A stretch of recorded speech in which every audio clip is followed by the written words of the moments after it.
Bangla live 24/7-এ আপনাদের সকলকে স্বাগত জানাই। এসএসসিতে বিরাট মোড়। 2016-তে চাকরি প্রাপকদের সকলকে নোটিশ পাঠাতে নির্দেশ কলকাতা হাইকোর্টের। এসএসসি নিয়োগ দুর্নীতির মামলায় বড় মোড়। এসএসসির 2016 নিয়োগ প্রক্রিয়ায় যারা চাকরি পেয়েছেন তাদের সবাইকে নোটিশ দেওয়ার নির্দেশ কলকাতা হাইকোর্টের। মামলা বিচারাধীন রয়েছে সেই মর্মে নোটিশ দেওয়ার নির্দেশ। এই মাসেই অর্থাৎ ডিসেম্বরের বেতন দেওয়ার আগেই সবাই নোটিশ পেয়েছেন সেই মর্মে স্বাক্ষর করিয়ে নিতে হবে। বিচারপতি দেবাংশু বসাকের ডিভিশন বেঞ্চের নির্দেশ, রাজ্যকে প্রয়োজনীয় পদক্ষেপ করতে হবে। আদালত জানিয়েছে 2016 সালের নিয়োগ প্রক্রিয়ায় গ্রুপ সি, গ্রুপ ডি, নবম ও দশম এবং একাদশ ও দ্বাদশের সব শিক্ষক ও অশিক্ষক কর্মীকে এ বিষয়ে নোটিশ দিয়ে অবগত করতে হবে।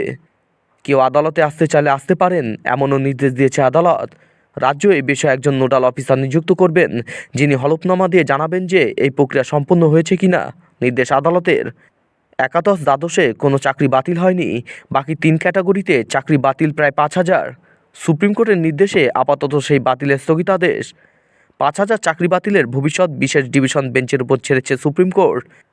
নবম ও দশমে 11,525, একাদশ দ্বাদশে 5,500, গ্রুপ সিতে 4,487, গ্রুপ ডিতে 2,037, মোট 23,549 চাকরি প্রাপককে নোটিশ ধরাতে নির্দেশ চলতি মাসেই।